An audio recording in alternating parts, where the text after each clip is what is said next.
معزز سامعین السلام علیکم۔ مقبول جہانگیر کی ایک اور تہلکہ خیز تصنیف پاگل خانہ آپ کی پیش خدمت ہے۔ آپ سب سے گزارش ہے کہ میری ویڈیوز کو زیادہ سے زیادہ لائک اور شیئر کر کے میری حوصلہ افزائی کیجیے تاکہ میں اسی طرح اچھی اچھی کہانیاں آپ کی پیش خدمت کر سکوں۔ کون تھا؟ اس نے کسی قدر ناراض ہو کر کہا۔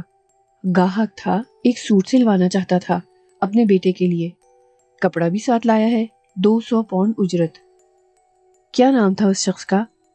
ڈورس نے برونو کی بات کاٹتے ہوئے درست لہجے میں کہا۔ سمتھ، یہی نام بتایا تھا اس نے۔ برونو کی حیرت بڑھتی جا رہی تھی۔ آخر معاملہ کیا ہے؟ معلوم ہوتا ہے تم خوش نہیں ہو۔ اور یہ کیا ہے؟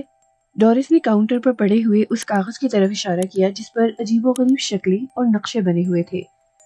یہ وہ ہدایات جن کے مطابق مجھے سمتھ کے بیٹے کے لیے سوٹ سینا ہے؟ ڈورس نے بڑھ کر وہ کاغذ اٹھا لیا اور اسے پڑھنے لگی۔ اس کے چہرے پر تشویش کے آثار نمودار ہوئے۔ ایک دو ثانیے اپنے شوہر کی طرف تکنے کے بعد وہ بولی، برونو، میری بات مانو تو یہ کام واپس کر دو، اس میں ضرور کچھ گڑبڑ ہے۔ مجھے احساس ہو رہا ہے کہ ہم کسی مصیبت میں گرفتار ہونے والے ہیں۔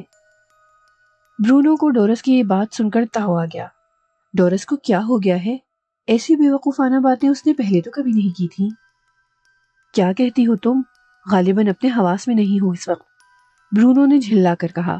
مسٹر سمتھ مجھے سوٹ کی سلائی کا معاوضہ 200 پاؤنڈ ادا کریں گے۔ 200 پاؤنڈ! ذرا سوچو تو کتنی بڑی رقم ہے۔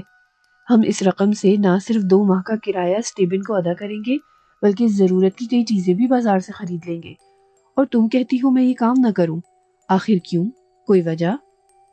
وجہ اور سبب تو میں نہیں جانتی، مگر میرا دل کہتا ہے یہ شخص کچھ اچھا آدمی نہیں ہے۔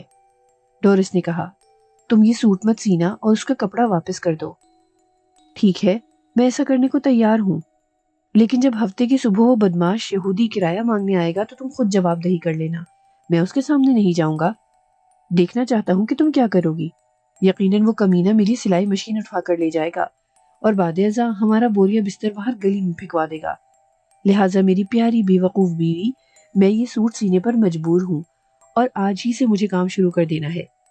ہو سکتا ہے میں ساری رات کام کروں کہ یہ ہاتھ کی سلائی کا معاملہ ہے، اس لیے تم پھر گھر جاؤ اور کھانا گرم کرو۔ کھانے کے بعد مجھے گرم گرم قہوے کی بھی ضرورت پڑے گی۔ کھانا کھا کر برونو اپنے کام پر بیٹھ گیا۔ اس نے مصمم ارادہ کر لیا تھا کہ وہ وعدے کے مطابق سوٹ تیار کر کے سمتھ کو اس کے دیے ہوئے پتے پر پہنچا دے گا۔ رات کے وقت سلائی کا کام کیے ہوئے اسے عرصہ دراز ہو چکا تھا۔ کام اتنا تھا ہی کہاں کہ وہ رات کو بھی بیٹھا کرتا، یہاں تو دن ہی کے لالے پڑے تھے۔ بہرحال وہ اپنے گھر سے لیمپ اٹھا کر دکان میں لے آیا۔ مشین کی سلائی کا کام ہوتا تو برونو یہ سوٹ ایک ہی رات میں تیار کر دیتا، لیکن مشین کا استعمال ممنوع تھا اور سارا کام اسے ہاتھ ہی سے کرنا تھا۔ کاغذ پر درج ہدایات کے مطابق اسے صبح 5 بجے تک مسلسل کام کرنا تھا اور 5 بجتے ہی ہاتھ روک لینا تھے۔ اس لیے وہ بار بار گردن اٹھا کر دیوار پر لگے پرانے کلاک کو دیکھ لیتا۔